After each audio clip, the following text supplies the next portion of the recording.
Hotep, everyone. That means we come in peace.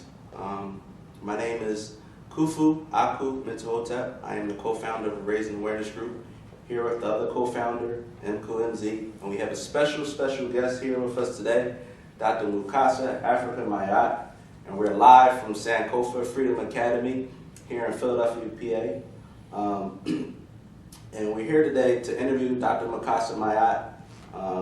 We have a lot of good things to discuss. So before we get to asking him questions, we would like for Dr. Mayat to give a brief bio of his background, his education, and what exactly he does here at Sankofa Freedom Academy Charter School. Sure. Brief background. At Sankofa, I teach history, 9th and 10th grade. I'm the dean of students as well. I have previous experience as dean of students at several African center schools, some in Chicago, primarily in Philadelphia. I'm born and raised in Chicago, born 1975, the roaring 70s, and come of age in the 80s and the 90s. Really challenging age for a black male in urban Chicago. I was involved in Inglewood, on the south side, in streets and gangs, and I'm Dr. Mayat, but I'm a high school dropout with a felony background. So I believe that, you know, part of my role in life is to show black males, young people, that regardless of where you come from and what you deal with, that you can make a difference in the world, you can make a difference in the lives of other people, and you can make a difference for our people. Sankofa Freedom Academy, which is, I'm proud to be a part of this institution, it's a freedom school. The freedom schools originated in 1964 Mississippi Freedom Summer, where young people, very, very young people, decided that they wanted to change the world themselves. Mm-hmm. They were fed up with segregation, racism, and white supremacy. And they started freedom schools in Freedom Summer. People were lynched, burned, beaten, jailed. Freedom Summer is one part of the civil rights movement that we don't discuss, that we need to. And our founder, Dr. Aisha Imani, she built Sankofa Freedom Academy in the tradition of freedom schools, and we've connected with a lot of those freedom school activists, Mississippi Freedom Summer activists from 1964, and we educate today hundreds of young people from kindergarten to 8th grade, and we also have a high school component to our school as well. So tell us a little bit about your educational background. You have a doctorate. So let's talk about that for a second. Because people may not be aware of your educational background. How did you get into actual teaching?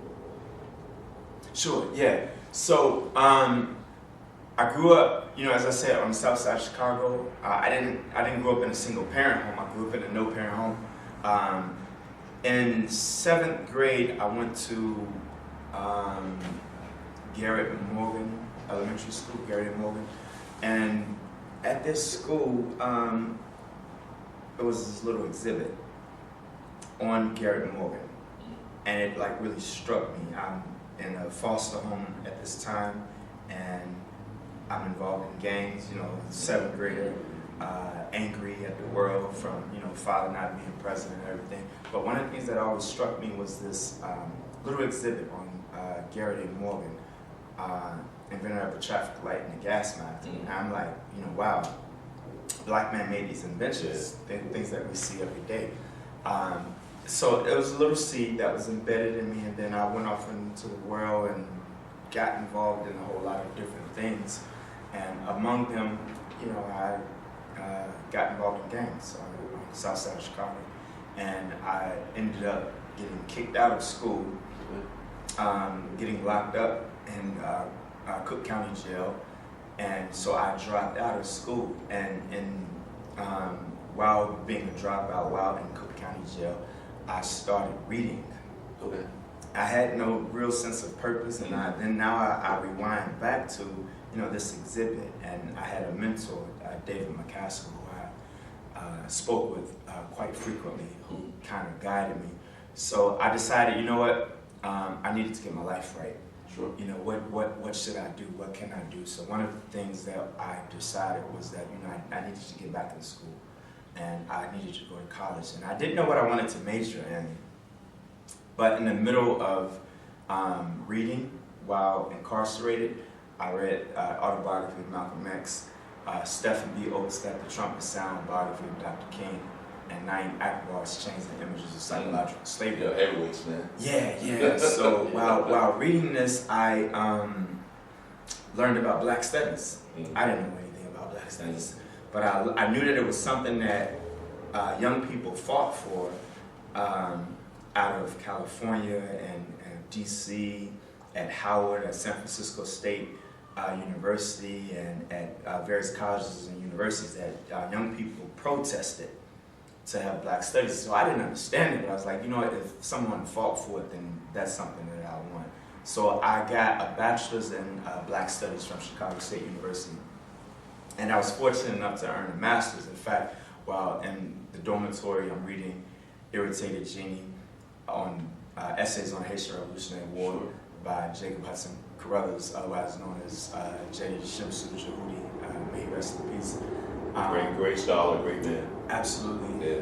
So I'm reading this book, and I'm reading other books. So reading enlightened me. Reading is what set me on track. And as a 17-year-old incarcerated in Cook County Jail, facing the possibility of prison, and I'm reading these books, so I continued reading, and then I had a thirst and a drive. So I get to Chicago State, and I'm in the dormitory, and I'm reading this book, and I look up, Kemetic Institute is a bus ride away from where I'm at. Wow. So I count up my bus fare, and I get on a bus to go and meet Baba Jake, Dr. Carruthers. And so then I got my first master's from Northeastern Illinois University under the study of Dr. Carruthers. Awesome. Learning about him from Chicago State, hearing about his name and his works, and then actually reading his book, and then going to meet him in his office at Kemetic Institute, which has been renamed in his honor.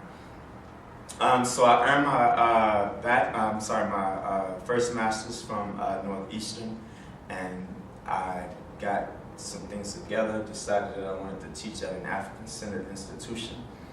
I specifically wanted to teach at a Council of Independent Black Institution School, which is the CB movement, which was founded in the 70s. So I'm learning about Black studies, I'm learning about this culture, this movement, and this is what saved my life.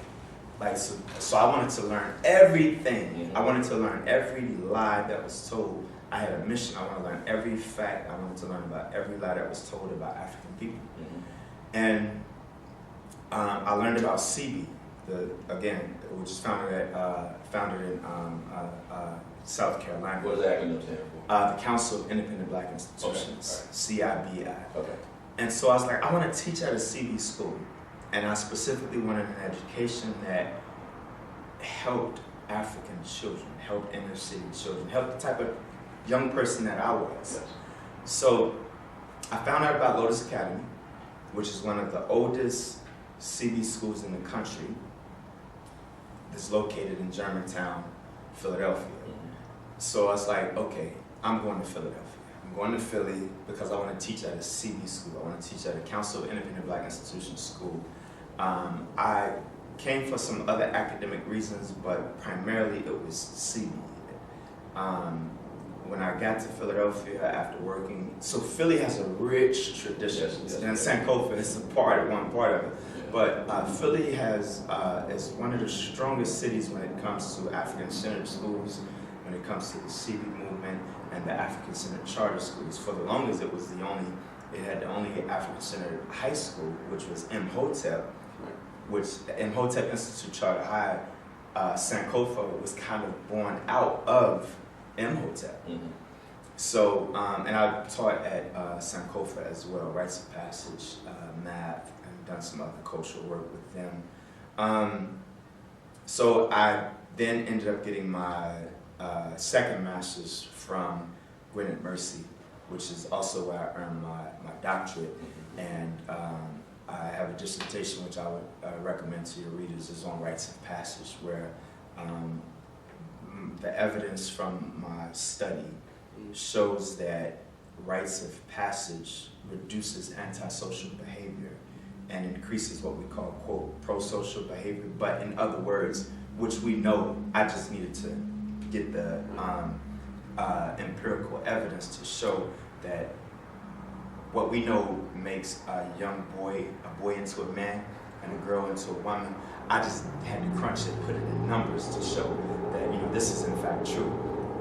We don't need those numbers, but this is for the dissertation study for institutions and other people who may doubt the effectiveness of it. And as you're elaborating on that, you have that on anywhere on the web? Yes. The dissertation is available for free. Okay. I actually had the privilege of sitting in on your Yes, you recorded, and I really want to thank you. How available is it? Can you let them know how available it is? Yes, so I have one place you can find it is the Second Civil Rights Movement WordPress, and I'll explain that in a second. Okay. But the dissertation is available, it's a link up, and I think the video is there. The video is also on our YouTube channel, Raising Awareness Group Media. And our website.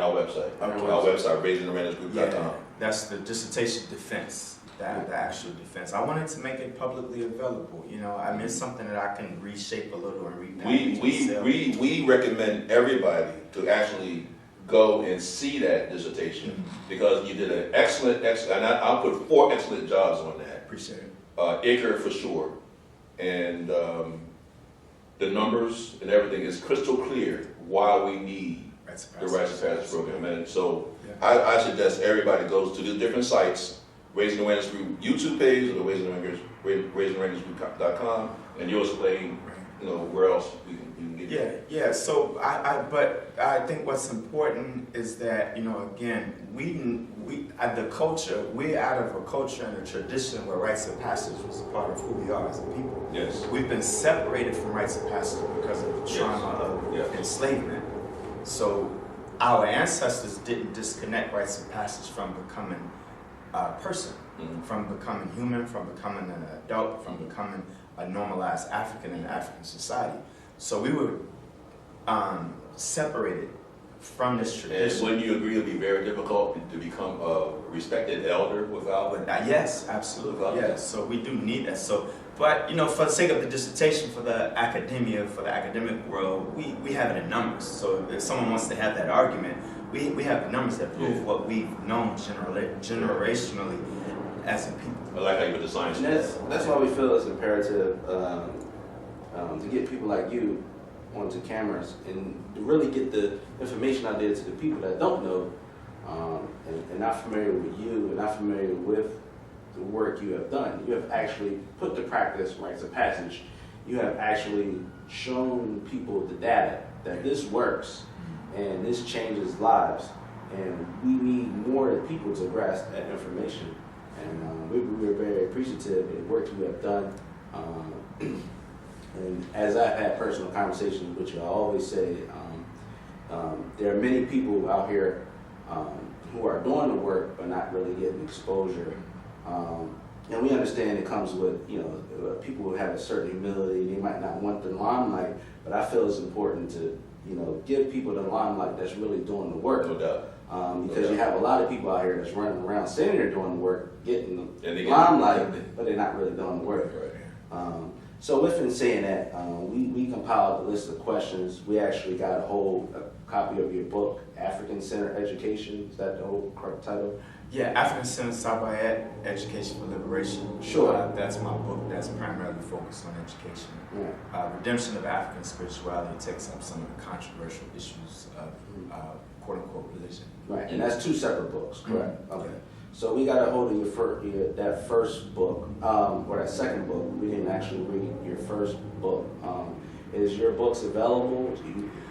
So the works that I have available, I think I have 4 books available on Amazon, and or the Amazon would be the best. You could buy ebooks at other locations, some other links, but Amazon, I would recommend that. I do need to get them in hard copy, but right now I wanted to make sure that they were available to a broader public as much as possible. And of course, they'll be affordable in the ebook format. And I also have a lot of essays, like my dissertation. One of the elders that I spoke to, he said, you need to put this stuff in book format and make some money off of it. And I understand that, but also, me having access to information is what helped change my life. So I want to make sure that stuff is as widely available That's as why possible. you have our respect, because not only are you a homegrown product, even though you came out of Chicago, we recognize that you are a very selfless guy, man, and you're working for your people. Appreciate it. Yeah. So that's the reason why we're here. Yeah. We respect you and your work, bro. Yeah. And other people may have the limelight, but I work with hundreds of children every day. Right. So I have their limelight. There you go. So and changing their lives, that's what's important to me. Well, if you get some people knocking down your door because of this video. Oh, that's fine. You're definitely going to be contacted by some people. So let's get into the questions. So the first question we have for Dr. Maya is, how important as a Black African-centered educator to teach children about intellectual warfare? You mentioned Dr. Carruthers, late great ancestor, and he wrote a great book called Intellectual Warfare. So how you're dealing with children on a day-to-day Intellectual basis? warfare. Right here, guys. There you go. So you're dealing with children on a day-to-day basis. How important is it to teach them about intellectual warfare? It absolutely is of utmost importance. So we are in a state of war, and we've been in a state of war since our ancestors were ripped from the shores of Africa. It's a centuries-old war, and if you consider the North African slave trade, the Arab slave trade, we've been in a war for a millennium. We're in an intellectual warfare as a people. We're in spiritual warfare, psychological warfare. We're in a war for our souls. We're in a warfare for our very bodies, for our very existence on this earth. Sure.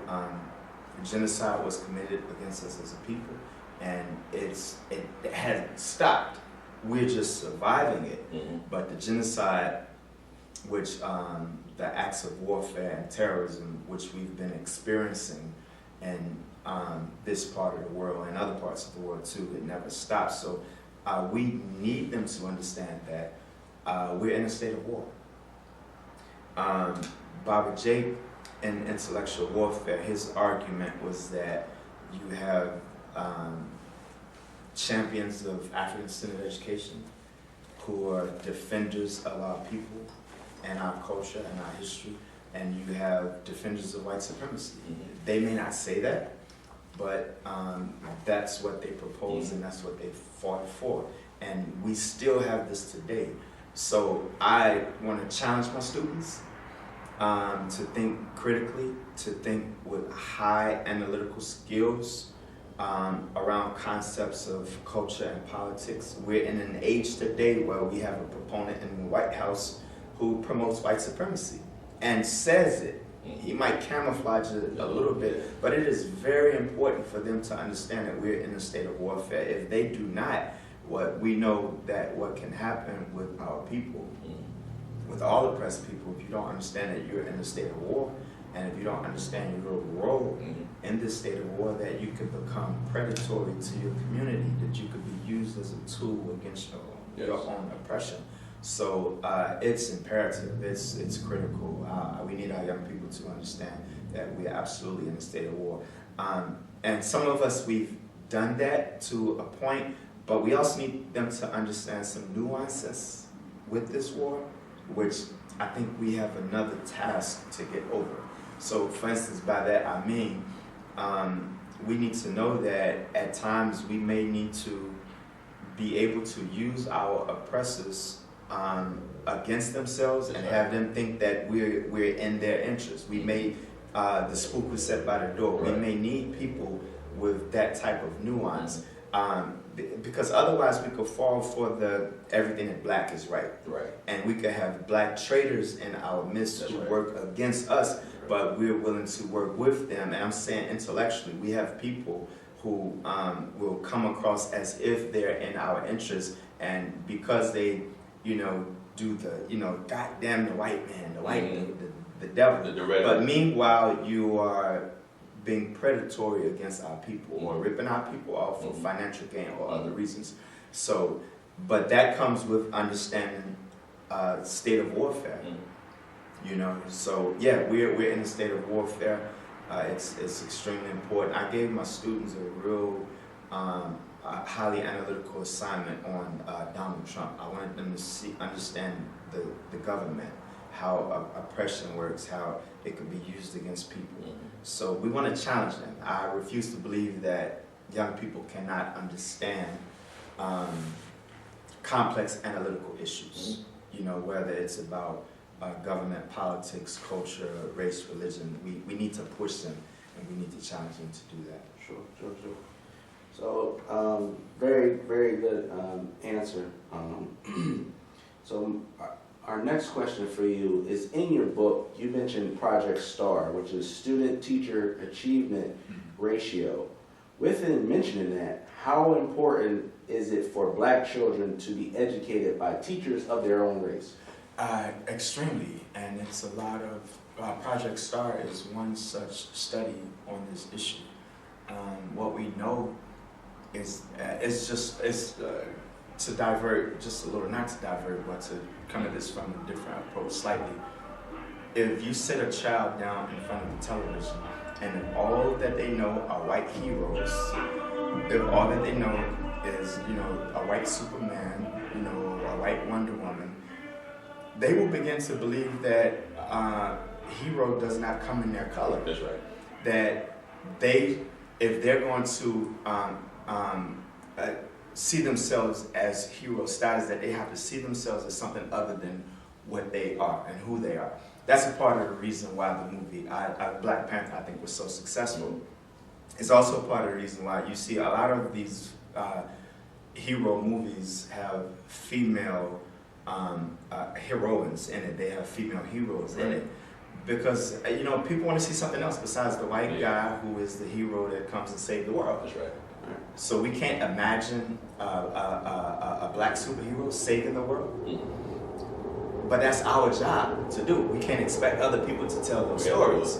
So if your child only sees a white teacher from kindergarten to 8th grade up into 12th grade, if they only see educators or professionals or fathers or role models as people who look other than like them, that can set in what we call the inferiority complex. Yes. Young people need to see functional adults. They need to dream and see heroes beyond the stars of people who look like them. It's so when they dream, when their eyes are closed and they dream about someone saving the world, when they dream about a hero, they could dream in their deepest sleep someone who protects the world and saves the world and saves the day in their skin color. That's important for African children. It's important for all children. All children need to be able to see. It's important for Latino children, which this is in Kensington. We do have some Latino young people, and about 50% of the Latino world is of African descent, some way or another. But they need to be able to see their God in their own image. They need to be able to see the teacher. They need to be able to see the father figure, the hero in their own image. Project STAR is just one such study. It's a lot of studies that validate this point. That it is not healthy for children to see God, to see heroes, to see mothers and teachers, and to see beauty, for that matter, in whiteness only. They must be able to see that in their color. I teach this lesson sometimes. It's one of the things that one of my all-time favorites. It's usually in rites of passage, when I teach rites of passage, and I teach about skin color and complex. And I know I got that lesson right at the end when the light-skinned children feel beautiful about who they are, and they don't feel like the dark-skinned children should be put down. And the dark-skinned children feel just as beautiful about who they are. I'm born into this world, I'm African, and that the light-skinned student or the brown-skinned student, this is my brother, this is my sister, and that regardless of our complexion, we're all beautiful. I challenged them. I had a student one time come through that door, tall, dark-skinned young man, extremely dark-skinned young man.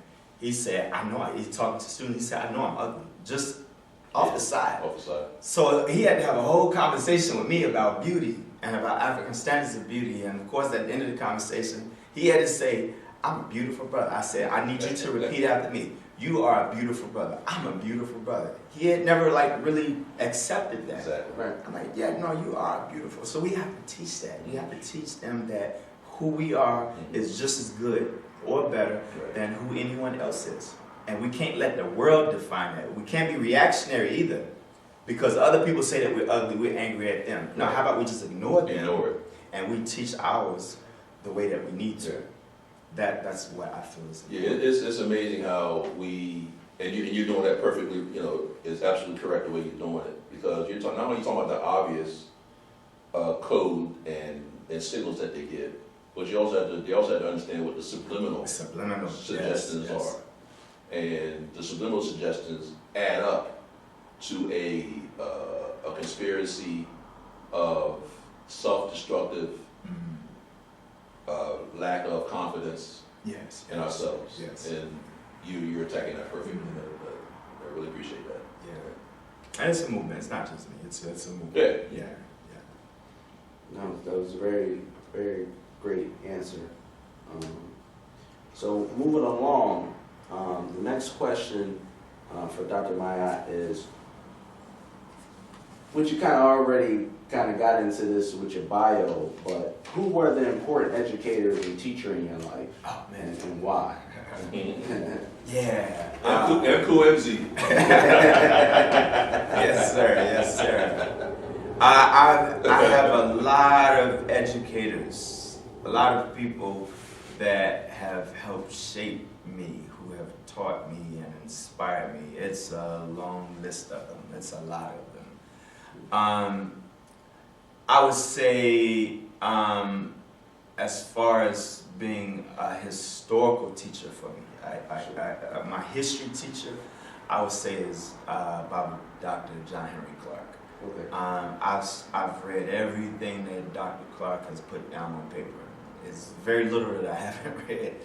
I've listened to probably, I think I could say probably hundreds of hours of audio and video of Dr. Clark, primarily in undergrad, into my 20s and 30s. Spiritually, I would say that my teachers are Baba Ajwa Kwesi and Baba Jedi Shemsu Jahudi. I think that they've taught me about understanding spirituality more so than anyone else.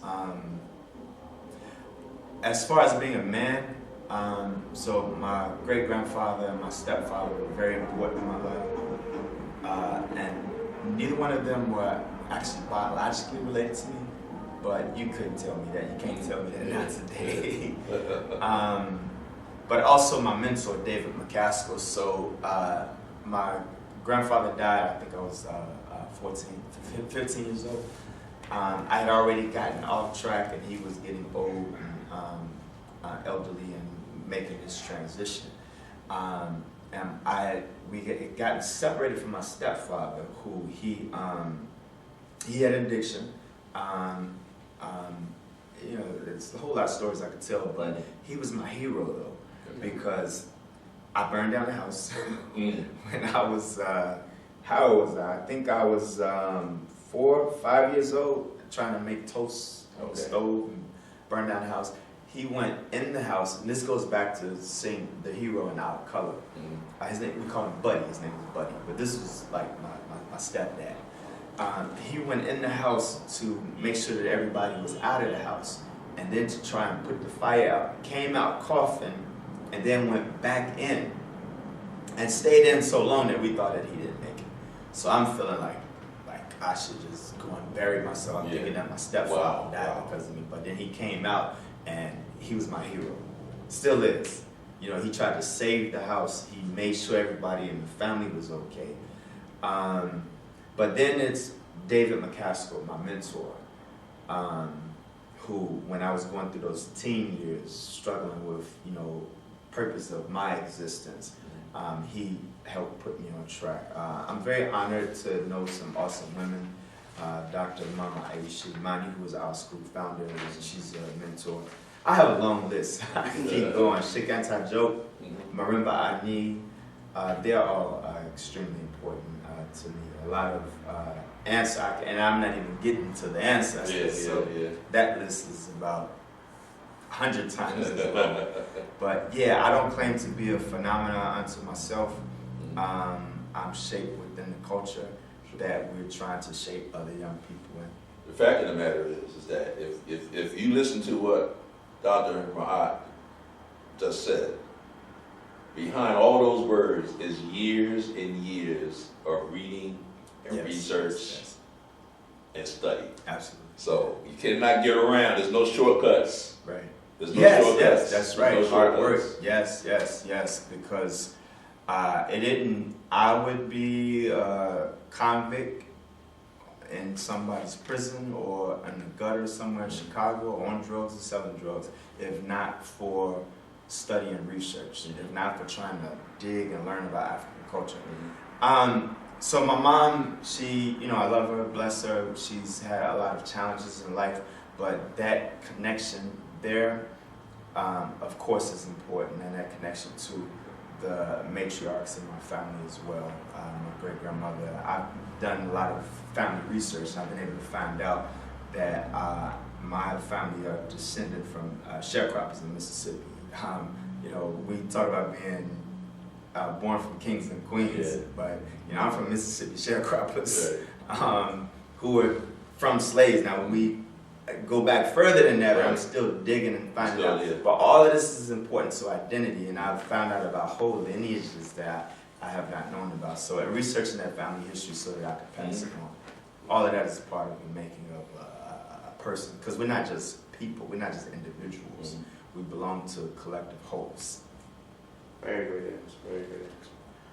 So next question is, you stated in your book, when black children do not receive an African-centered education, these children are socially, culturally, and psychologically damaged. Can you elaborate why this happens? Yeah, that's so important. So when you say African, when you say black, so we want to kind of define that, and we understand black in the existence of being African Americans. Right. And even that term is kind of suspect, because if you say African American, the African in the Caribbean is African American. I mean, they're African in the Americas. Yes. And honestly, there are more quote unquote African Americans in Brazil than in the U.S. That's right. So we need, but the common denominator of all of that, right? In Brazil, they speak Portuguese. You know, Haiti, they speak French. You know, in Jamaica, it's English. That's because of who the oppressor was, the enslaver was at that time. So we want, but the common denominator of all of those is our Africanity, who we are as African people.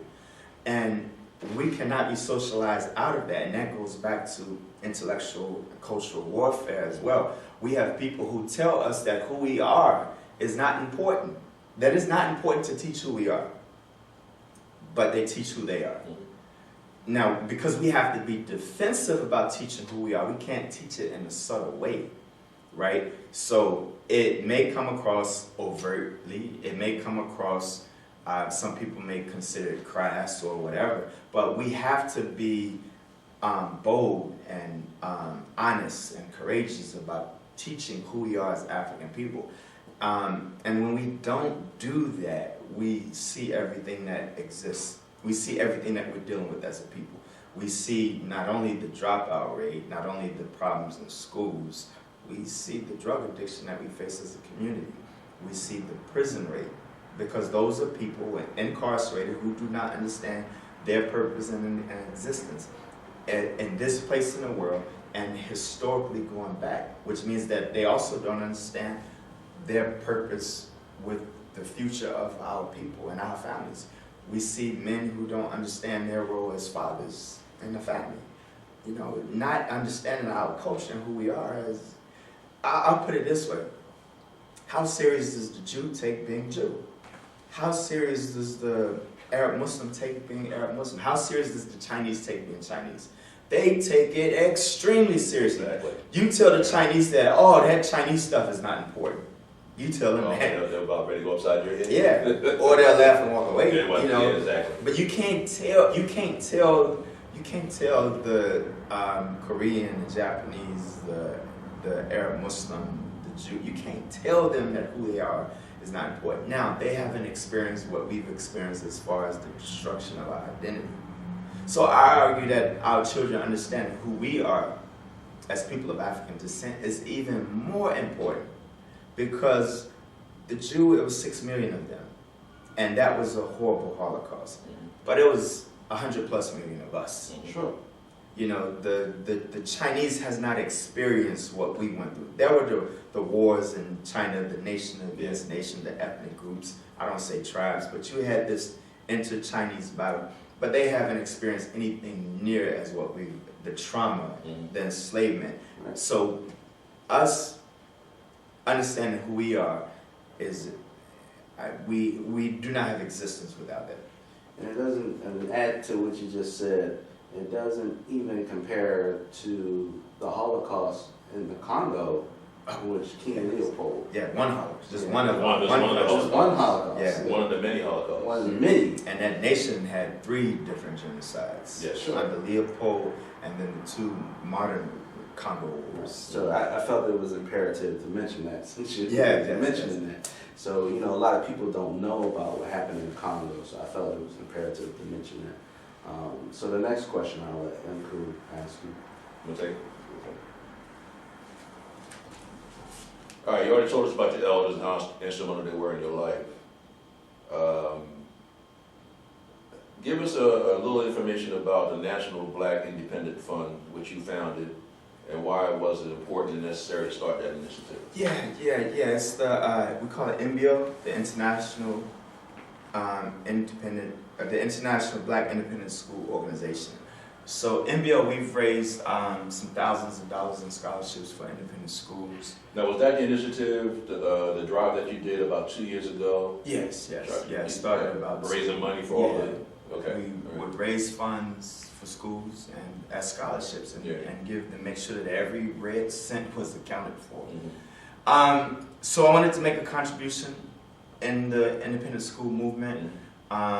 And I found that a lot of people didn't know and understand that we have existing independent schools all across the country that have been in operation, some since the 70s.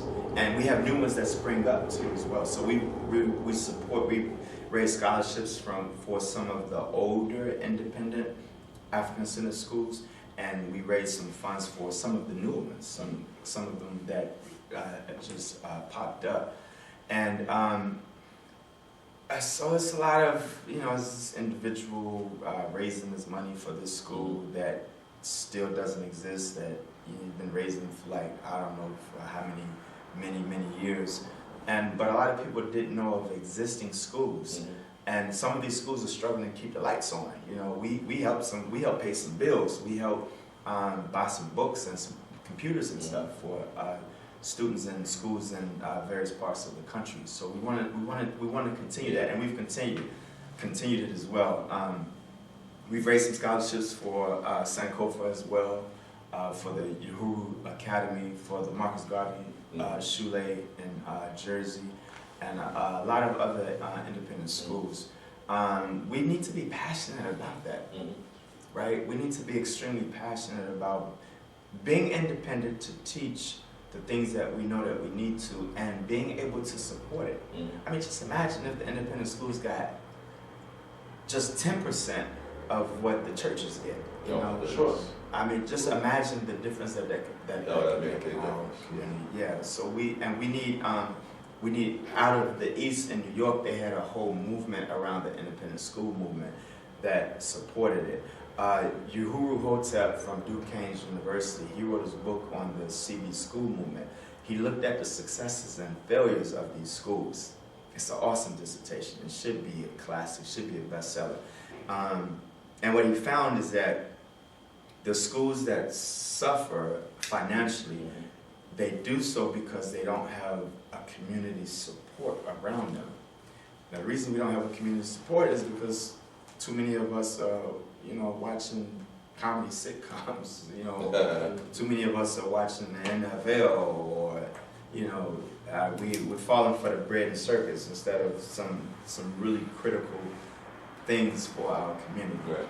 So the International Black Independent School Organization, it was to raise money for schools, but it was also to raise awareness as well. So it was to do both. Okay. And I've continued to raise some funds. We've been trying to support some schools in other parts of the world as well, African student schools. It's a lot of, Brazil is one. Brazil, we need to make much stronger connections with Brazil, some of the islands. Sankofa, we've just recently sent our students to Gambia and Senegal. They'll work with some people, young people. We sent some students to Jamaica, and they were in the villages and working in schools, and they're painting, giving them a different impression of Africans in America, or African Americans, as some people say. Question for you. You mentioned a dissertation that you thought very highly of. What would be the name that somebody would look for? They want to find out. His name is Uhuru Hotep, Uhuru, Dr. Uhuru Hotep, and he's from Duquesne University.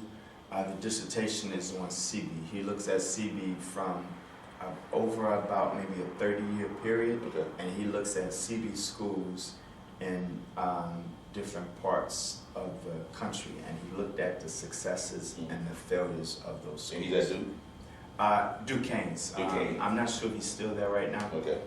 But an awesome brother, awesome scholar. Yeah, he's definitely someone to. You also made a comment about some questionable fundraising initiatives. What would be some of the things that you would suggest that you can kind of look out for somebody who's not quite up to snuff, those so-called criminals that's in our midst? How do you know? How do you tell? Right. So what did I say one time? What's the saying about fools and money? What's the saying? Separate. Fools and money will soon part their ways. Yes, fools and money will soon part their ways. I said one time, I wrote something that said that, once a woman, she sat by her bedside praying for a savior, and she got a pimp. Unfortunately, we have to do our best to educate, to prepare our people and to inform our people. But some people will, get ripped off. Yeah. And they may need to get ripped off to realize that, hey, I made a mistake. And some people will get ripped off and will continue to get ripped off. Because one of the things that happens, like when you give your money to something, you become emotionally vested in it. That's true. Right? And even when someone tells you the right and wrong of it, you may still not want to hear it because you've vested in it. You want to be right. Yeah, so you want to be right. That happens, but we have to understand, going back to intellectual warfare, that everything that comes in black ain't right. Because that pimp can be in black and he wants to rip you off and, take all your money and, his intentions are to eat or maybe do some other things, but it's not necessarily to benefit the community. So we do what we can. We put the information out. We try to inform the people, because the information and the education is important. We try to reach the heart and soul of our people, but we have to set up the models, the real models. Right. And if you put a glass of clean water against a glass of dirty water, and some people may want to drink the dirty water, and they may tell you that it's refreshing. The most important thing is that do your research. Yes. Vet all the sources. Absolutely. Research the sources. And you may not still make the right decision, Right. but at least you know you've done your due diligence. And you keep researching. Right. And we have to be careful in how we judge the people who we know are making their own decisions, though. If people choose to support causes or individuals that we know they look foolish doing, we still have to give them their dignity in trying to bring them out of it, to support something that is productive and constructive for our community. I think too often we will take the dignity and demonize others that are in ignorance. They're wrong, but if we do it respectfully, I think we'll get more that way. Makes sense. I'll do one more, Kufu, then you can take this one. You already talked about the rites of passage, bro. So, but the end part of this question is, explain the end result and the importance of going. I know you touched on it a little bit, but what would be the end result and the importance of going through the rites of passage? Right. So let me go back to the tradition first. In African societies, if you did not go through the rites of passage process, you could be banned from the society. You could be ostracized from the culture. You would be a wanderer. You would not be a part of the society. You would not even be considered a man. You could not marry. You would not be a warrior to the community. You couldn't even farm.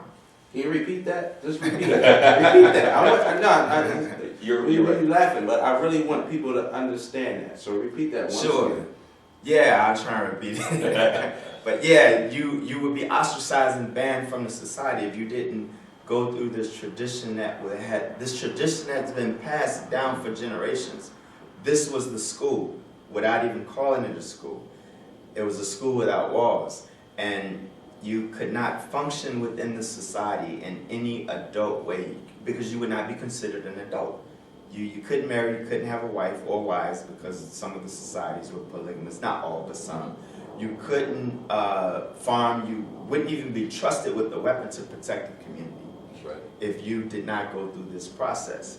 So the rites of passage process was a part of the making. It was as important as you received a name which said that you existed, but you received the name within the tradition and the ceremony of our culture. So, and after receiving the name, you would have other marks or markers in your life that said that, okay, now you've made it from this stage to the other stage. You were meant to function in African society. All right. So, if you did not go through it, you would not be a person. You had to go through it. But what happened is that we were taken out of those societies, yes, and we were enslaved. Right. Now, the way I stated is that we were given other destructive forms of rites of passages. So a rite of passage became the auction block. You know, so instead of when did I receive my mark as a warrior, I might have received a mark on my face or my chest or something. You know, I might have received another name. You know, when I went off into the woods and I killed this lion as a 14-year-old, and I brought this lion back to the village on my back, you know, and I laid this lion at the feet of the chief, and the women in the village dance, I'm now a man. Or when I stayed off into the woods for months with the grade group that I came up with, and we all received our names, and we were in the woods without any adults, and we survived. We survived the snakes, we survived the wild beasts. No one brought us food. We are now considered men. Now we can protect the community as well. So when did those things happen? That's taken away when we're put in the boats of slave ships. Now the rites of passages, when were we auctioned? When was our first whipping? You know, how old were you when your first relative was lynched? So we received these other, how old were you when you started, working for the slave masters? Right. So we received other forms of rites of passage. And those things were transferred over to time. Now, a rite in the hood is how old were you when you got locked up? Yeah. How were you when you had your first gang fight? Have you been shot? Have you been shot? Yeah. Did you put tats around your bullet hole? So now where we are is we're reconnecting all the way across all of those negative rights, and we're bringing the culture all the way over here to say, no, this is who we are. We're not gangsters. We're not thugs. We are African people, and we have rites of passage traditions, and now we're reconnecting it. And you know, we crunched it in the numbers, but our ancestors knew this thousands of years ago. I mean, this goes back to Kemet and before. Before that, yes. You know, to the first human societies, the first African societies, they had these traditions. And we're reconstructing them so that we can introduce them to the generations moving forward. So we're playing a role in the drama of African history that goes back many, many tens of thousands of years. Okay, I'll do one more. All right, so we're going to change it up a little bit now. We're going to go into politics of our people. How important is politics to the progression of the Black or African race? And also, has any one politician ever truly represented the social economic interests of Africans in the diaspora? Last question, has any one politician ever represented, what was that? Truly represented the social economic interests of Africans in the diaspora? I'll say people have tried, but I don't think any one politician have represented all that, because if I did, otherwise I'd be saying we have a savior. I think we're all given to human flaws. We're all imperfect, but I think people have been willing to give their lives. You know, whether it's Medgar Evers or James Chaney. You know, we've had people, Harold Washington, you know, out of Chicago. We've had some great politicians. Yes. The political system is extremely important, and we have to get over that. We have to get over thinking that we can divorce ourselves from the political system. When Black folk figured that they could divorce themselves from the political system, and we don't need to vote, we can stop paying taxes. We could stop using the fire department, the mail post office, the police, if somebody break into our home or something. We could stop using all of those things that our taxes pay for. We could stop eating out at all of the places that we shop and stop wearing all the clothes that we do. We're a part of this system. See, and let me say this. So we get into this debate sometimes, the separation or integration. Yes. We're already separated and we're already integrated. It's both. It's not neither nor. This goes back to the nuances of the system. How do we use this system to benefit our people? You know, and that's not necessarily oppressing other people, because we don't want to become the evil that has been committed against us. But we have to understand this political system. And we have to understand the nuances of it. The people in power right now depend on our ignorance of not understanding the system. They want us to be disengaged from the political process. And I'm going to go back to 64 Freedom Summer. Those young people, they understood. They understood that we needed the right to vote, if not for anything, to vote the segregationists out of office. Now, are all the segregationists out of office? Absolutely not. We have segregationists and Confederates and neo-Nazis in office right now today. Most of them call themselves Republicans. Some of them call themselves Democrats. But they are in office, so we need to use every weapon available in intellectual and political and cultural warfare. We need to use every weapon available. We don't decide, oh, we're not going to vote. And as a younger man, you know, in my own ignorance, I felt like I'm not going to vote. I'm not going to fall for that. But no, we need to vote these people out of office. So they voted the segregationists out of office to continue that fight. Now, you can't tell me we don't benefit from having a Barbara Lee and a Maxine Waters in office. I know some people have some different beliefs about Barack Obama. I disagree with his international policies. He didn't stop the wars enough. He should have provided more pardons. He should have pardoned Assad Shakur. Yeah. But he did a lot economically. So I'm nuanced enough to say it's some good and bad about the man.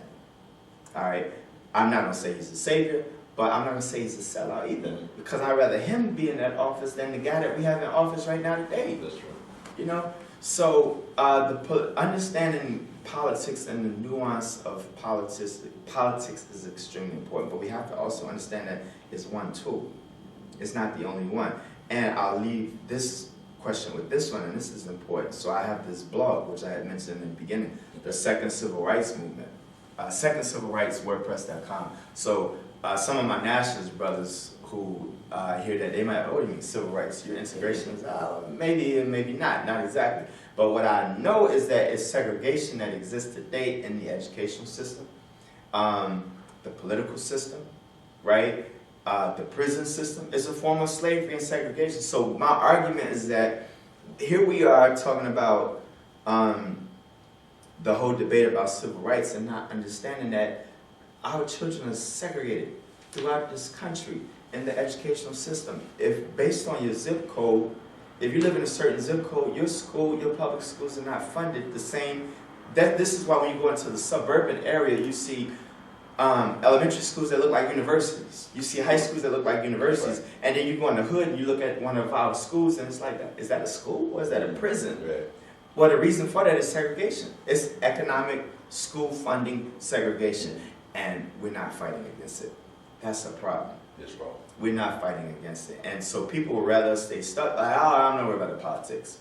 I'm gonna just go pump my fist of black power. How you pump your fist of black power? You marching down the street, you marching that past the school where the children are underfunded, they don't have books, they don't have computers. You know, we fight on many battlefronts. The fight has many battlefronts. So we need to create certain people who will be our political warriors, who understand that they are political warriors. We need to create certain people who understand that they are our economic champions. You know, I might not be a political person, but you know what? I think I could raise some millions of dollars to support the cause. We need to create all of these battles. We need to create some people who are our health people. I'm gonna teach the people about the health, about taking care of the body and the mind. We need troops on all of these fronts if we understand what warfare truly is. That's the only way to deal with what we're facing. We can't just focus. You focus on one part of the battlefield, you're going to get wiped out on your flanks. Yeah, I always say all the time, it's always multidimensional. Multidimensional. And multi-generational. And multi-generational, yes. It absolutely we'll talk about that a little later. Yes. Okay, so taking a shift, very, very good answer, by the way, because I always see you're a big proponent of voting. You talk about politics a lot. A lot of people sway away from that conversation, but you've kind of been out and open about that. So I felt that that question is very important for you to answer and give people a good context of that. So the next question is, you talked about culture and you talked about rites of passage.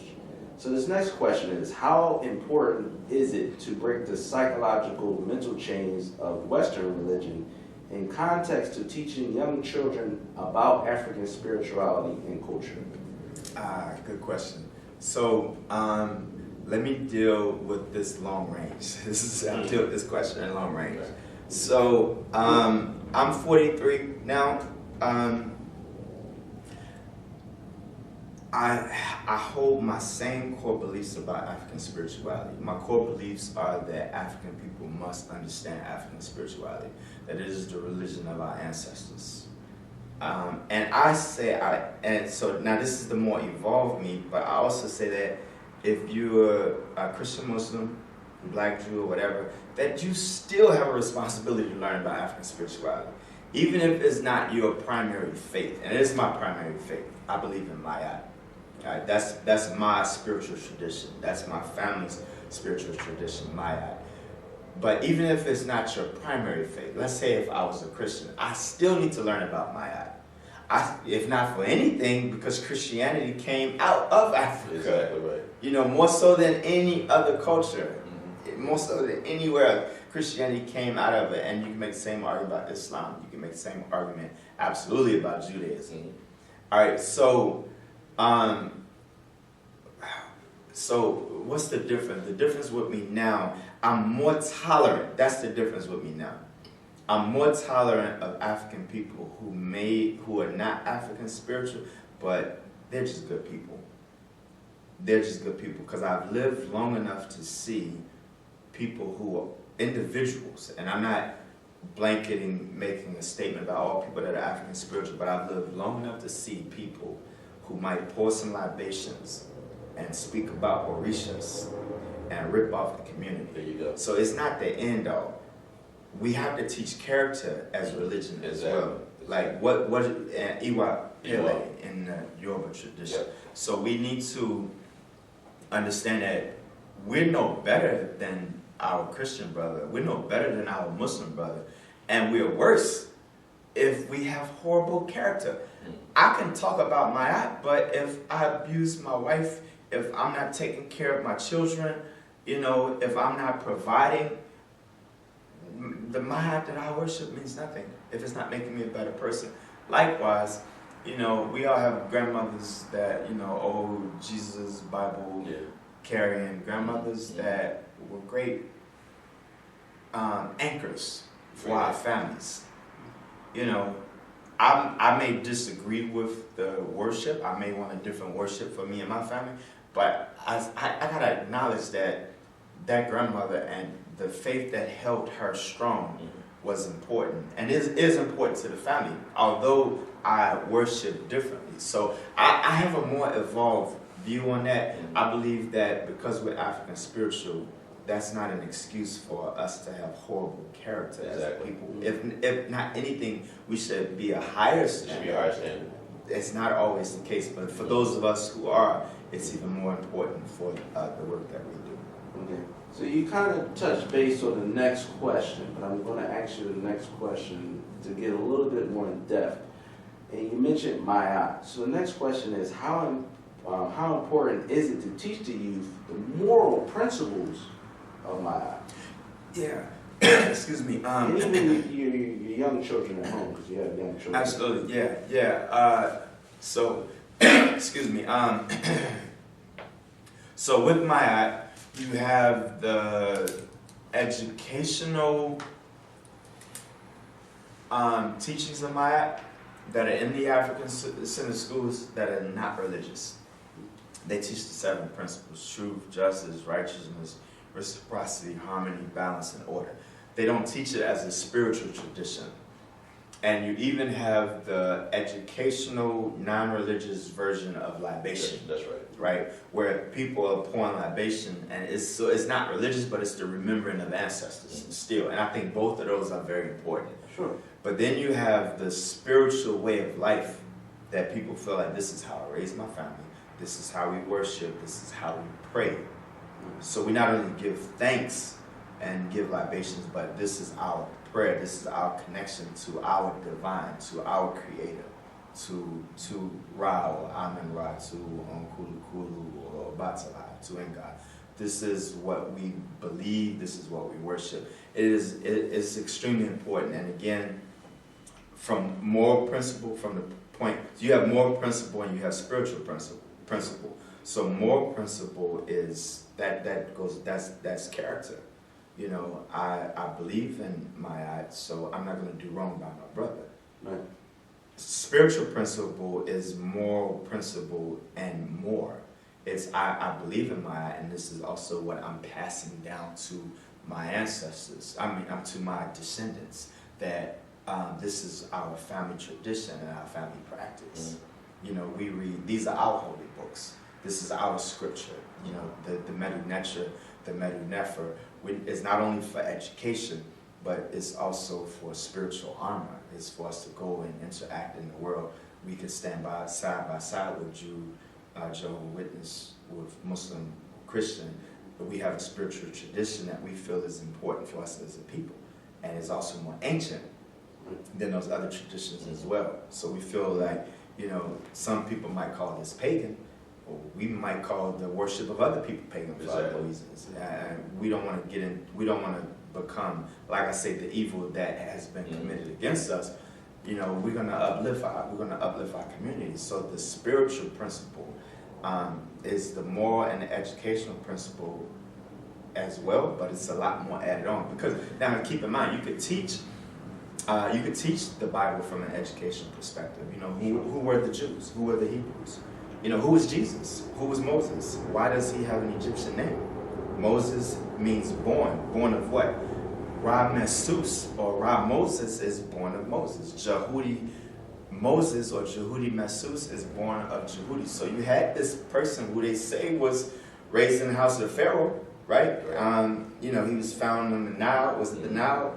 He's retrieving the basket, and he grew up among them, so he knew them. But then he reached a point where he decided, he wanted to, let my people go. Who are these Hebrews? What did they speak? Did they speak Egyptian? Did they write Egyptian? Because there was no Hebrew language and writing at this time. Right. So what did they speak? What did they know? So we can teach that from an educational perspective. What are the Ten Commandments? What do they teach educationally? Thou shalt not steal, thou shalt not kill. Those are things that we can teach morally as well. But some people take them to also be religious traditions as well. And I'll say there's no right or wrong of it, with the exception that we can't allow foreign traditions to supplant our identity as a people, which unfortunately we have. And I go back to saying that if you're a Christian or Muslim, you still should know about Heru. You still should know about the dynasties of Kemet. You should know about the Golden Ages. You not being of African spiritual tradition is not an excuse for you as an African person not to study because it was the traditions of your ancestors. It was the spiritual beliefs of your ancestors. You should know that. Sure. Always. It's very good. And me and Ku talk about this a lot when it comes to Maya. And I'm a big proponent of not that one principle is bigger than the other. I'm always a big proponent of reciprocity. And I talk to Ku about that a lot. To be able to reciprocate with your fellow brothers and sisters, and we keep that going back and forth. And I even talk about that amongst my family. I said reciprocity. I said if you understand when I talk about my eye, you should understand that I function a lot off of reciprocity. Right. And that's very important.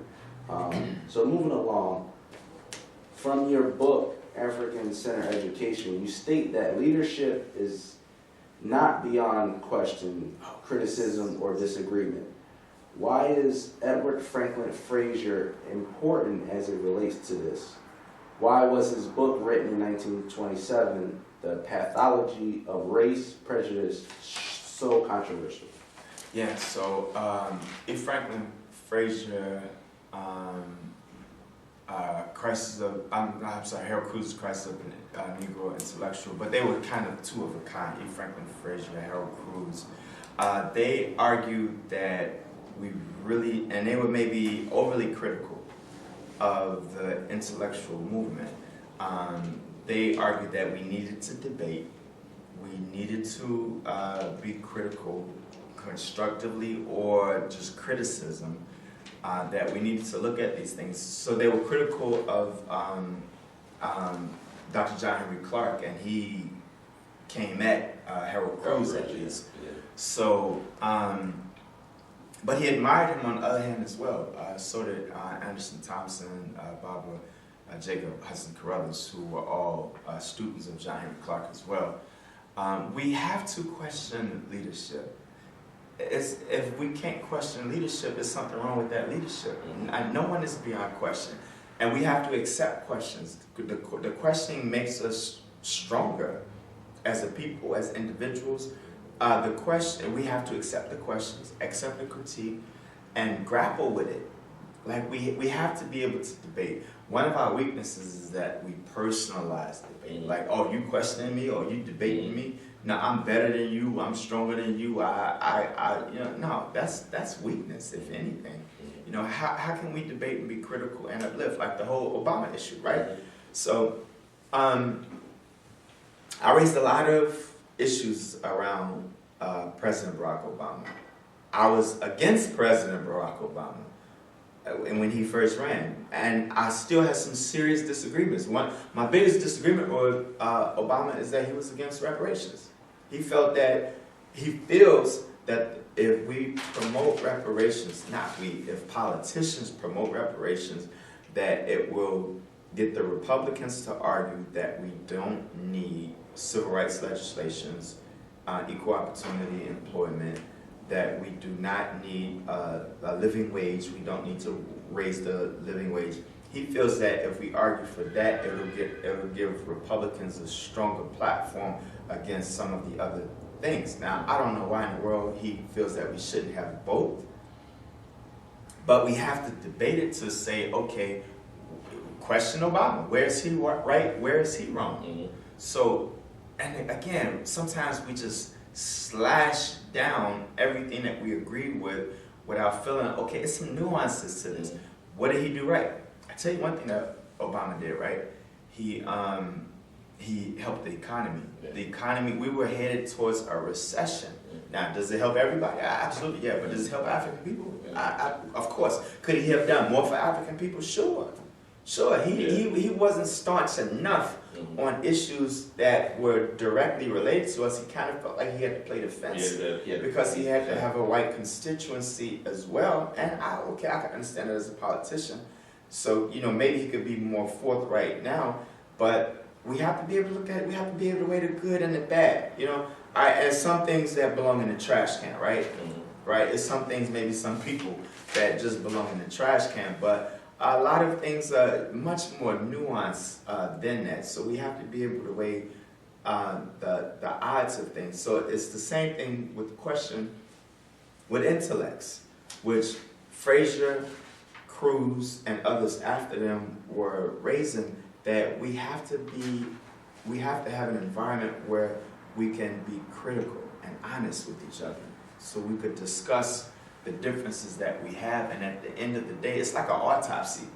It's some bad stuff on the table, right? But see, why we are dying, so that the living can benefit. So we have to be able to weigh the odds of both. We have to. Your that same section on leadership. I think it's a chapter called Leaders, if I'm not mistaken. You made a very important comment. The service of the intellectual must be to intelligently and practically address the needs of the society. Yes. So, having said that, why do you say that the chapter called The Crisis of Leadership in our revered ancestor's book, Dr. Amos Wilson, Blueprint for Black Power, why is it so important at pointing out the danger with the betrayal of our leadership? Yeah, so this goes to ego. It goes to people having a need to feel elevated. It goes to some people even wanting to be worshipped, to be above others and on a pedestal. That's not leadership. Not at all. The leadership doesn't put you on the pedestal. True leadership puts you all the way at the bottom of the pedestal, and you're making it. You're building the pedestal for the future generation. Leadership is service. Leadership is sacrifice. The greatest form of sacrifice, which is why I could honor El Haj Malik El Shabazz Omawali and Reverend Dr. Martin Luther King Jr., because they paid the ultimate price. They gave their life for what they believed in. And some of us, we can be critical of them, but some of us who call Dr. King a sellout, we're not putting our lives on the line. Right. That man put his life on the line for what he believed in. We won't call him a coward. That's not a coward. Right. The man knew that he was dying or he would die. He put his life on the line for a cause. Right. They met the same fate. Right. They met the same violent death. And just like you said about your evolving as a person in your growing in the principle of Ma'at, how you evolve as a person. We know that Dr. Martin Luther King also was evolving. Yes, he did. And right near the end, right before he passed, his rhetoric changed. Yes, his path started to change. Yes, it did. That's how reparations. His politics started to change. But early on too, he used the deacons for defense. King was able to be nonviolent because the deacons that were guarding him were not nonviolent. So he was a nuanced man as well. He's misunderstood. But my point though is that he was a man of sacrifice. He was a man of service to the people. And that's what leadership really is. It's not, can I drive in the big car and live in the big house and I have the people roaring and applauding for me when I speak and now I'm a leader? No, you're not a leader. Can you bring the homeless out of poverty in our community? Can you bring the drug addict into the university so that the drug addict can now have a functional family? Can we build the businesses in our community? You know, who are the people building them? They may not be articulate and be able to speak at all in front of the camera. They may not even want to and don't care to, but they're feeding 100 families. Who's the real leader? I'm glad we're having this conversation because I always like to say this. Nsureoku gets mad at me when I keep repeating it. I be like, this is chess, not checkers. no, I agree. You're like, man, how many times you gonna say it? I do agree with you though. That's a good time to hear it. Right. I think it's good that we had this conversation because leadership was very important. Yes. Because you're raising our new leaders, next generation of leaders that's going to come and run this world. Leadership. And when we're old, if we're still alive, and we're elderly, we're going to be depending on what their politics is going to be all about. Right. You know, what are they going to introduce? What are they going to kick out? Right. You know what I mean? So we're going to be at their mercy of how they want to run things. Yeah. So leadership is very, very important in how we control our education process. Yeah. I would just say that leadership is service, it's sacrifice, it's what we can give. You know, you don't have to necessarily give the ultimate sacrifice that King and Malcolm did, but it's a whole lot of other ways to give. You know, as I said, we have the young students that are going to these other countries, and they're giving of themselves to help other young people. You know, to help schools and to, even if it's just to help somebody sit down with homework. Leadership is giving of yourself. It's not being uplifted, but it's uplifting others. How can we uplift others? That's true leadership. No doubt.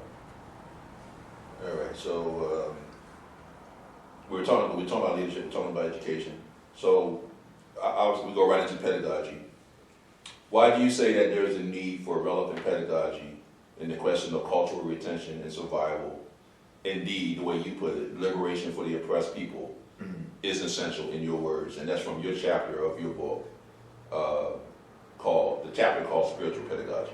Yes. So give us your why do you say that it is indeed liberation for the oppressed people? Yes.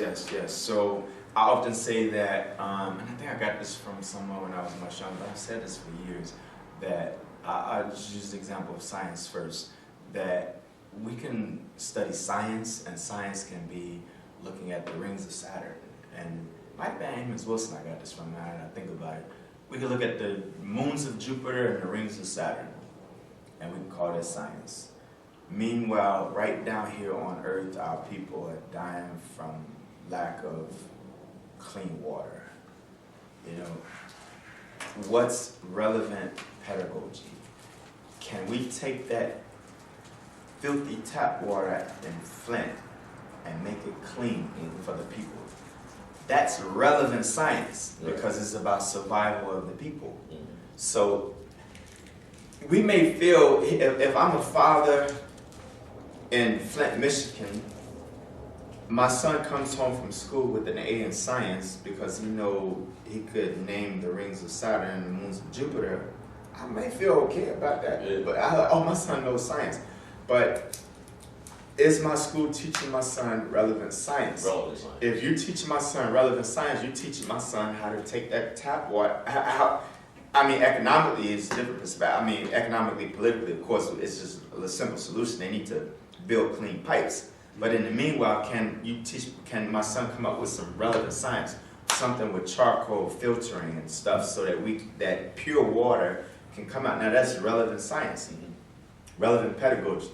I often tell the students, I'm not sure where you all park, but if you come into the gates of Sankofa, you come down Kensington, you have the dope heads, the addicts, I should say dope, you have the drug addicts, you come down Kensington. If you go down the side street, Sargent, you have all of the prostitutes. So I tell the students that if you want to understand what we have to fight against as a people, look outside the gate. So that's relevant pedagogy. They go home to this. There you go. They have, I can't tell you how many young people that I've taught over the years who the father's in prison. The mother's struggling to raise the family. So if I'm teaching you about history or math or science or any other subject, I'm teaching you a relevant pedagogy about your society. I'm teaching you how to become empowered based on that, and that's rites of passage as well, based on where you are. Here we are, we're teaching a child, if we're teaching a child about algebra, right, trig, but the child has to go home and there's no food in the refrigerator. How relevant is that education that we're teaching? So if we have to connect the science, the algebra, we have to connect the trigonometry, we have to be able to connect it to the reality of where our people are, where our children are, so that they can become empowered to change the society in which they live. Excellent. To alter and improve the society in which they live. Otherwise, we just teach them about the rings of Saturn. Excellent. And we're giving them the kid an A in science, and we're thinking that I'm a good teacher, I'm a great teacher. Because my children know all of the rings of Saturn. They know how many rocks are in the rings of Saturn. That's irrelevant education. There you go. Are they going to go to Saturn? No. Right? You know, or are they drinking filthy water out of the pipes that you need to teach them to clean? The nutrition, the health of the body. You know, are we teaching them that? You know, they put food in their system that they ingest daily, but they don't understand the food. Right. They don't know what the food is doing to the body. But we teach them about Saturn. Good point. Okay, next question is, explain long-term futuristic planning. Long-term futuristic planning, it's intergenerational. So, all right, so it's not only my plan, my day-to-day plan, right? I have plans that I want to accomplish. It's not only my plans for myself, I have to understand that everything that I'm doing is for my children. But everything I'm doing is not only for my children, it's also for their children. So it's generational because I have to have in my mind, I can't be a consumer only, right? If I may have money in the bank and I'm gonna go and I'm gonna spend the money in the bank because I really want to buy this car, or I want to really buy these clothes. But how about I consider how I could make $10 into the bank, $100 next year, $1,000 a year after that, $10,000, $100,000 a year after that, and what am I leaving my children? What legacy, what security am I leaving them to function in this world? And then I have to consider institution building. All right, we need schools. But we not only need schools because we need schools today, how many people do we plan to educate? How many people do we plan to be educating 100 years up the road? African people left physical slavery in 1865. We went into sharecropping, which was another form of slavery after 1865. We went into terrorism from the Klan, and we went into the failure of the 13th, 14th, 15th Amendment, to Civil War Reconstruction Amendments as well. But African people left 1865 and they said that we needed an education. Today, many of us, bachelors and masters and doctorates and other degrees, is something that was experienced over time. We can't just look at where we are today. It's something that was experienced over time. Now, if from 1865 to 2019, that's what has happened, what needs to happen in the next 200, 300 years? Yeah. Where do we need to go? And how is that education relevant? If we only have student debt, the education is not relevant. No. If it's only just to get a job, it's not relevant. It used to be during the Reconstruction era, after the rise of segregation, once segregation became law with the 1877 Compromise, after that, into the early 1900s, if someone came back south and they had a degree, the community held them in awe.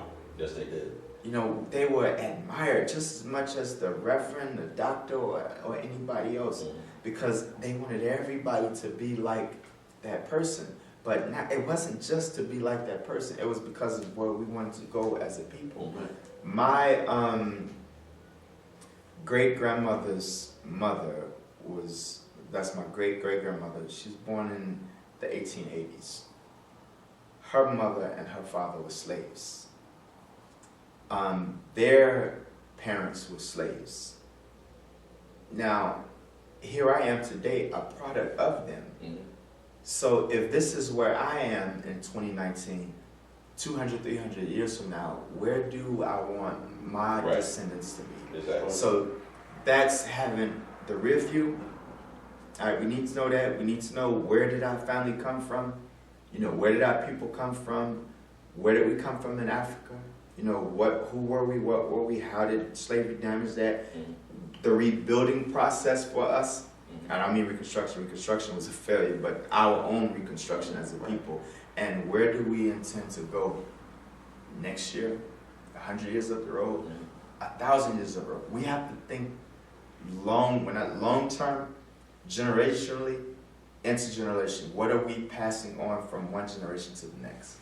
One of the things that you guys who are listening need to know, directly related to what you just said, when you want to take a look back in the rearview mirror, you need to have a comprehensive book that shows you the history of the Americas. You know, how we came to America, how this society was built, how instrumental we were in the building of this society, off the backs of our ancestors, and all the way up until now, the present time. And the very good chronicle of that is by University of Cambridge Press, BAK 2, B-A-K 2. It gives you all that history, all the way up into Reconstruction, Jim Crow, all the way up to right now, contemporary times. So I would suggest everybody get that book. Now, there's just one segment, one part of the puzzle that we need to put together. But just to relate to what you just said, it's very important that we do. When we take a look at that rearview mirror, it's got to be a good look. Right. A very, very good look. Right. As to where we came from and where we are right now. I would like to add to that too. When we talk about futuristic planning, we have to understand that other groups and races of people, they plan long term, and we seem to always miss the bucket. And when it comes to that, they plan 60, 50 years, 20 years ahead. While we keep thinking about what I'm going to do in 6 months. Right. They're planning years ahead. We still thinking about what we're going to do in 6 months. Yeah. Even if you look at in Philadelphia has a plan for the next 20 years of Philadelphia. You see what I'm saying? And I actually wrote an article, which is on raiseawarenessgroup.com, and I talk about generational wealth. And I mentioned a lot of things that you mentioned.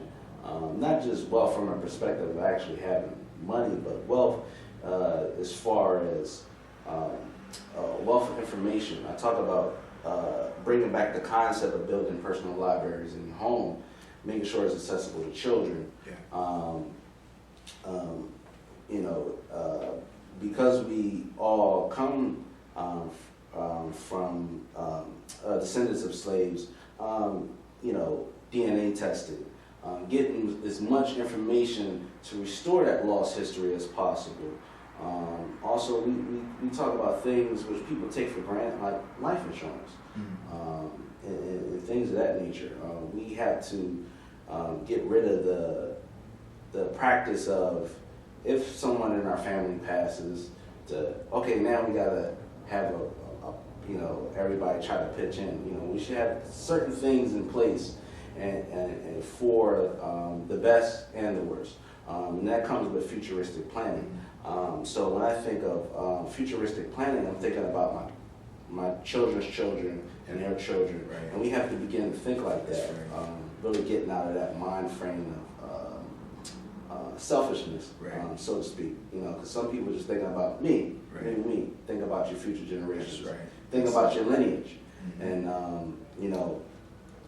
lineage, in context, people just think it's about carrying your name. No, leave a legacy.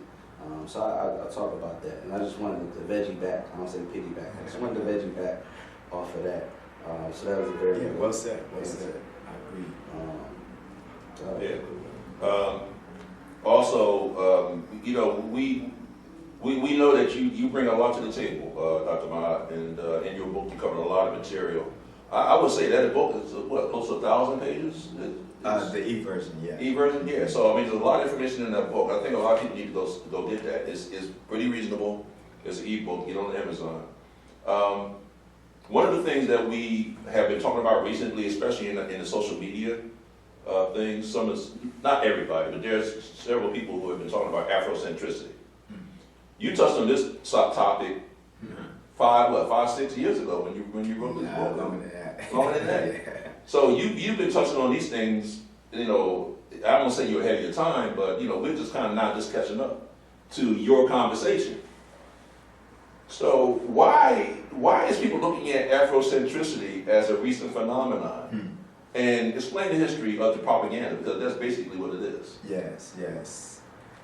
Yeah, so this goes back to my teachings from Bob Jake. Okay. So under Bob Jake, I learned about the literature of Kemet. He taught us the Medu Neter as well. The Medu Neter is understanding the language of Kemet, but he also taught us the Medu Nefer, which is understanding good speech, the character of Kemet, the character of the people. So the tale of Sinuhe. And while you talk about that, here it is right here. Which one is that? What else you got here? There you go. Yeah, the library. I gotta come prepared. You're gonna pull a library out. This is what you gotta get, guys. Right. So the tales of Sinuhe, it was this African in the service of the royal family. He witnessed the assassination of the king, so he left and he became de-Africanized. He lost the traditions of his culture. He lost the dress, the style, the language of his people. And he longed to return, and he became an elder, but he never forgot his land. And he returned. And when he returned, they thought he was afraid that they would suspect him in the assassination of the king. It wasn't him. He was welcomed back. But not only was he welcomed back, he was reintroduced to the culture, and he fell back in love with the culture and with the people, and he was treated as an African. That's a story of quote-unquote Afrocentricity, right, or African-centeredness. They didn't call it that. They didn't call it that. The name didn't exist, but it was an African who had lost his way being reintroduced into the culture. Now, you can make the analogy that that's the story of our people. You could even go like maybe even more deeply with it and say it was the prophecy of our people that we lost our way and we had to be re-Africanized as a people. So now that's Kemet, that's you talking about thousands of years ago. And then you have the story of Ptahhotep, which some people say is the oldest book in the world. Right? It is the old. I mean, it's the oldest physical material. It's the actual oldest physical material book in the world. It's an African elder teaching the king so that the king can teach the nation. What is he telling him to teach? He's telling him to teach good character. He's telling him to teach the traditions. He's telling him to protect the people.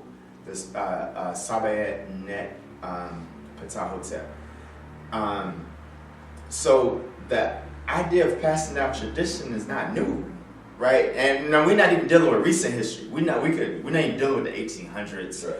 We're not even dealing with the period after slavery or the period just before slavery. We're talking about ancient antiquity. Africans passing down their culture and their traditions. Nobody invented that. Nobody came up with that. People might have gave it different terms. But this idea of passing down our traditions, people call it Afrocentricity. You can't put a date on that. You can't say that Afrocentricity was started this date, and this is the founder of Afrocentricity. You can't do that. And I took some high offense to that. I'm dealing with it a little more diplomatically now, but I named some names in some essays that I did. You cannot say that Afrocentricity or African-centeredness started with any individual. It started with our first ancestors who had the first children in the first families, and they passed names, traditions, language, cultures, and traditions down. Now, if you want to make the argument that, well, we're in a different time frame now, when did it start in this hemisphere? It started when the first African stepped off the first boat and realized I'm in foreign land and it's challenging everything about who I am, and I must fight this. Right. That didn't start with no one particular individual that we know. So we've gotten caught up in some cults and cultural unnecessary arguments about who started what when. Right. None of us did. No. Started by our ancestors, and we need to give homage and thanks to those ancestors that have passed these things down. Exactly. I wanted to make sure that we asked that question because you did tackle it years ago, and that is important that we have context to what that is. It's really culture. Yes. It's our culture, our ancient culture. And for whatever reason, no matter how many obstacles and challenges that and those horrible paths that we had to navigate, we held on to it. Yeah. More so than other times and less so than other times. But the fact of the matter is, now that we're here, 2019, we managed to hold on to our culture. And the Afrocentricity never went away. Right. Right. So, we're here. Yes, absolutely. We're evidence of it. We're evidence of our own survival. So next question, and I think you kind of touched on this within the last question, is how was African-centered intellectual thought relayed from our ancients to our contemporary form of African civilization? Relayed from our ancients to our contemporaries in various ways. So you had the print, which is one version, obvious version. I mean, we're here reading. We need to understand that Africans invented various systems of writing, as Ivan Mercer taught us over the years, that Africans were never an illiterate people. The oral history was extremely important in the African tradition, where from mouth to ear we taught and we learned. In Kemet, as Bob Kwesi has always taught, we had the writings in stone. He says that they put it in a stone so that we would never forget, so that it would always be there, so that it could never be denied. So he teaches about the books in stone. But the resistance component is extremely important. So we could teach history. We could teach, about slavery, and we could teach about, the Middle Passage or whatever. But we have to teach what was the resistance literature. What's the resistance literature of the 13 colonies? What's the resistance literature of the segregation movement? We can teach civil rights history, but what is the resistance literature of the civil rights movement? What is the resistance literature of the Black Power movement? Now, once you get into your 50s and your 60s, you have speeches. So those speeches are a very important body of literature, a very important body of knowledge, and a very important body of history in themselves. And we have to pass that on. I mean, if you want to do some great reading, just look at, say, the resistance literature of say, 1960 to 1964. Just look at the abundance of resistance literature and speeches just from that era. Matter of fact, just pick 64. I can imagine, man. Ooh. Yeah. So we that tradition is important. We can't just say this is we're teaching history. We're teaching the history of slavery. No, you can't teach the history of slavery if you're not teaching the resistance literature. You have what was David Walker talking about when he got up and spoke? When he wrote the Appeal. What was the literature that these Africans were producing that put their lives at risk? These great men and women. So the resistance literature component, it's important to passing down those traditions. Very good answer. Very good answer. So we kind of winding down, and we have 2 questions left. And this is so we were impressed with your review of the movie Black Panther that you did on Facebook back in February of 2018. It also included study questions to stimulate independent critical thought. What was your aim or your goal in presenting that review? Yes. So this kind of goes back to where we started. Yeah. You know, first I thought that the movie is extremely important. I'm glad it has received the reviews that it did. Mhm. But you know, just before Black Panther, Birth of a Nation That's right. had come out, and I felt that it did not receive the ratings that it should have. It should for us as a people whose history that it is telling. So number one, it's important to have our stories, our history on the big screen, right? That's important. It's important for us to support it, regardless of what other people think about it. Mm-hmm. All right, it should get our Oscar or our Emmy or our awards because it's important to who we are as a people, you know. So it's extremely important again for us to see ourselves as, you know, champions, as heroes, as gods and goddesses. We have to see ourselves in this role, and so I feel that Birth of a Nation is more important than Black Panther because Birth of a Nation is about Nat Turner. Right. That's true history. Where Black Panther is, you know, the account of, you know, Wakanda, the king, and that's fine. That's important. It's fictional, but it tells a great story. It allows the child to imagine the hero and or the god as African. So that's important. But then Nat Turner was flesh and blood. Right. He has descendants that are living and breathing, right? So that's important for us.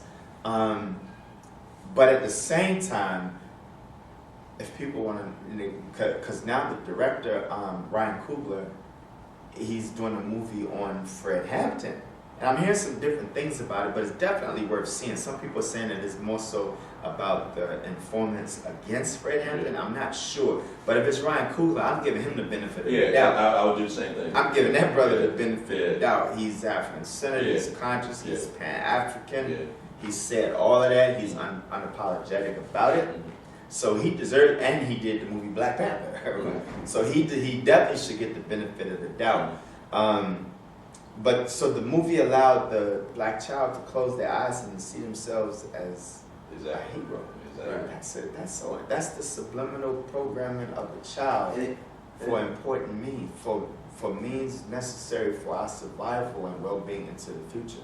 The child has to be able to close their eyes and dream. You know, I'm a hero. I can see myself. Because they're closing their eyes and they're seeing the white man. That's the problem. Yeah. If I could throw a movie, they have to close their eyes and see an African champion. If I could throw a movie in there, because you mentioned Birth of a Nation as well as Black Panther, I would throw in the movie on Patrice Lumumba. A lot of people have not seen that movie.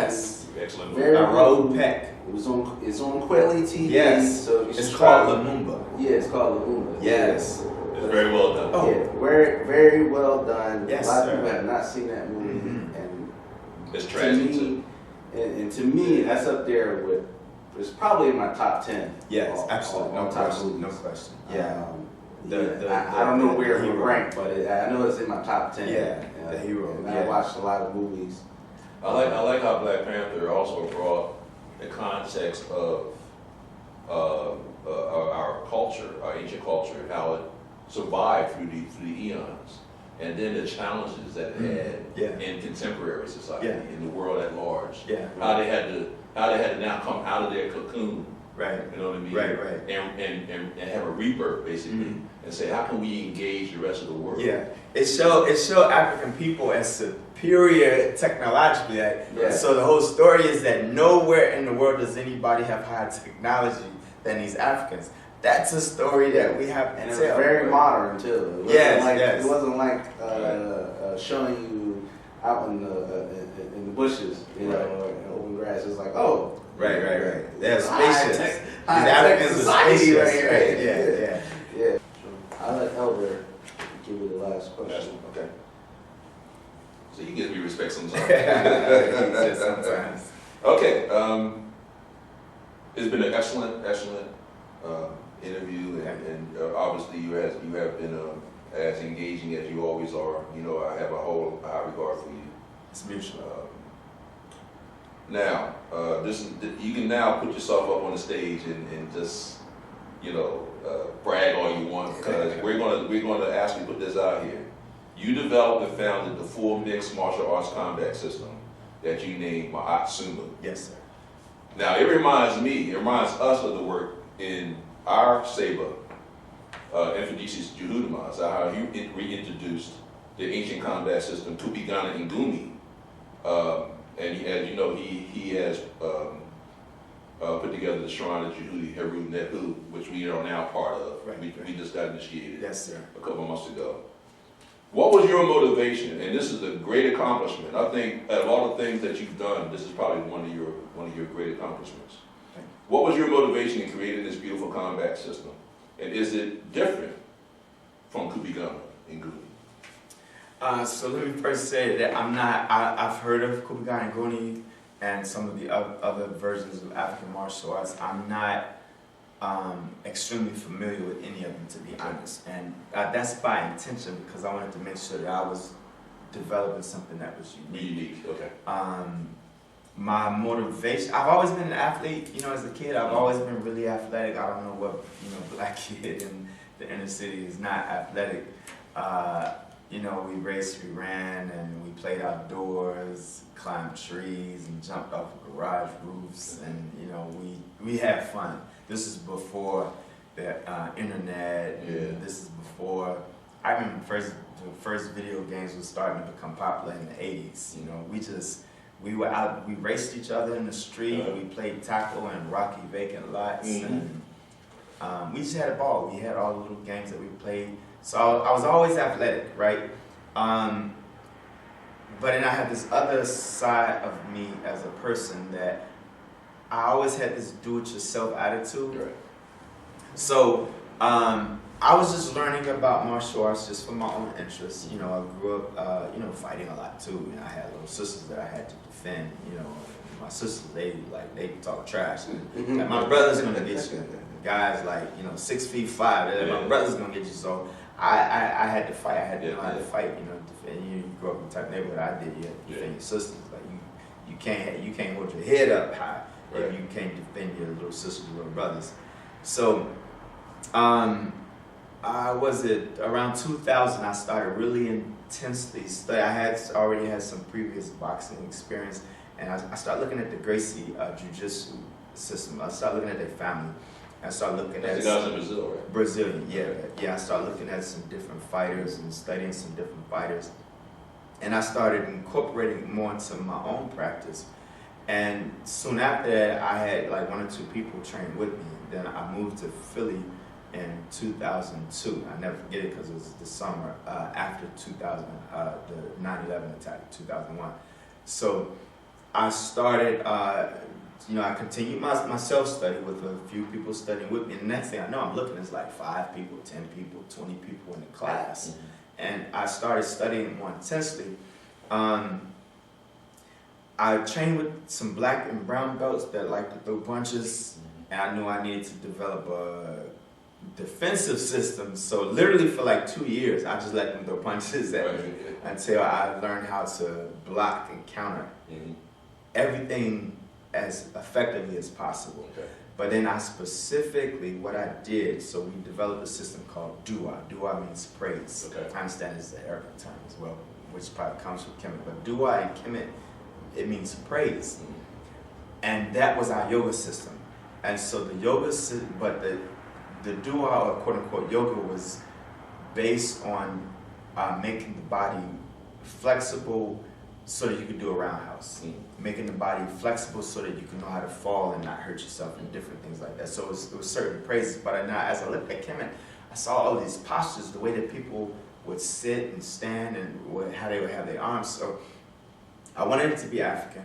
At first, I was looking to just finance someone else to do the training. Okay. But then it's people didn't understand the concept, so that's where the do-it-yourself attitude kicked in. It's I'm gonna just do this myself. Okay. I'm gonna just do this myself. And so we named all of the moves, all of the defensive. So at first it was the Dua system, but we would name all the full footwork system, the blocking system. We named everything was after African concepts. And that's, again, taking an African lens to the world. The purpose of it was to teach defense. Primarily I taught about 2,000 people, mainly in Philadelphia and some of the surrounding areas. But it was to teach the women in our community. You know, I wanted to teach the women how to defend themselves. Yeah, and thankfully I can say that the people that have intensely trained with me, I haven't heard of anybody who have been hurt or assaulted that have trained intensely with me. People have been, and I have a lot of stories there. I'll just tell you one. There was this kid, he, little short skinny kid, little guy, about 105 wet, right? Okay. He left, and he only learned a few things. But he learned how to do a double elbow block, where you hold your elbows up, and if someone's throwing a haymaker, like doing the street a lot, and then he learned a lock. He learned how to do a wrist lock. He left training this day, previous school that I was at, and 2 kids tried to rob him. One kid threw a wild haymaker at him, he did the elbow block. And he blocked it, and the kid was like, oh! And the other kid went to grab him, what you do to my boy? And he did the wrist lock. Boom. And he said, I tried to dislocate it. The boy snatched away, and both of them ran away. This little short, skinny kid. And he walked home with a smile. He told his mom he's proud.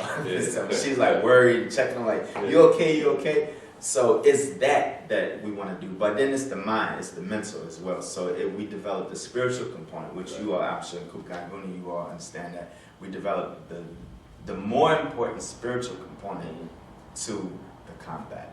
And that's even more important. Not only for yourself as an environment, but the intellect, it's going to cause intellectual warfare, but back to the intellectual, cultural, spiritual warfare. It's a battle that we're fighting that's not physical. That is the more important battle. Yeah. And to add, you said you train women, and that's actually how I came to know you. You trained my sister. Right. You trained my sister Vashti. And she said, yeah, I'm training with this guy. And I'm like, what guy? Tell me about him, you know. And I was like, you know, so that's how I came to actually know you. And before I even knew you was an educator or African-centered person, I just knew you from doing martial arts. And so it's pretty interesting. And then, you know, obviously you reached out to me when it was time to get your doctorates. And you invited me up to come witness that. So I actually felt I really appreciate you doing that, because I was worried about everything except the recording. If not for you, I wouldn't have my dissertation defense recorded. Oh man, thanks. So I'm totally forever indebted. I was just actually honored that you invited me, because you know something like that is a very special moment for someone. Yeah. And you invited me, and I'm like, barely know this guy, so he invited me to his actual dissertation. That's the kind of guy you know that we know. So you know, for me, it was very important for me. You know, I was like, I gotta make it. You know, and that day I drove and you know came up there and you know I sat there and watched it, and I was very impressed. You know, as we said, it's available for people to watch, and it was a very special day for me. You know, I was just happy to see you do your thing and get your doctorates, and you know, some people actually, I don't like it when people throw the term doctor, you know, upon themselves. You actually put in the work to earn that title, and your dissertation actually proves it. So I'm very appreciative for you and all the things that you've done here at Sankofa Freedom Academy, teaching the martial arts to our women and our young children. And people like you deserve the praise. And I know it might be something you don't seek it or seek it, but it's very imperative when I look at my young children. Once we're all going, to follow in the footsteps of people like you and say, these are the role models. These are the people that have acted on the benefit of our people, to educate our people, to make sure that our lives are healthy, that we have balance, that we have order, that we have justice, we have reciprocity. You know, and you carry the name Maya very well. Did I forget something in that truth? The truth. So you carry that title Maya very well. You know, to me, it's not something that when you talk about Maya, it's not something a title that you just throw on yourself. You have to represent that every day. And when me and Nku discussed interviewing you, we talked about that. And I talked about all the good things that you've done. And I said that people deserve to know what you're doing here, and they deserve to know what you're doing here so they can help support what you're doing here. You see what I'm saying? Because we talk about this community, and people can't support you if you're not out there for people to know who you are and what you're doing here. So I felt, and we felt that that was imperative. So Elder. No, you eloquently said everything that I was supposed to say. But what we'll do is we'll put those links on the site when we get the video together. The dissertation is at Second Civil Rights at WordPress. Second Civil Rights Movement at WordPress.com. Yeah, Second Civil Rights Movement at WordPress.com. And it's entitled Rites of Passage. And the Rites of Passage. And also you will see the dissertation that we talked about by Dr. Jahiru Hotep. Yeah. You said that he used to be at Duquesne University. Mm-hmm. But we'll find it. It's under Duquesne. That's okay. It's under Duquesne. We'll find the link. We'll put it on our website. And I want to thank you again for giving us the time. Appreciate it. We're letting everybody know who you are. Much appreciated. Appreciate it. Shema Hotep. Shema Hotep. Shema Hotep. Means we go in peace. We out. Oh, man. All right. All right. Appreciate it, man. Yeah.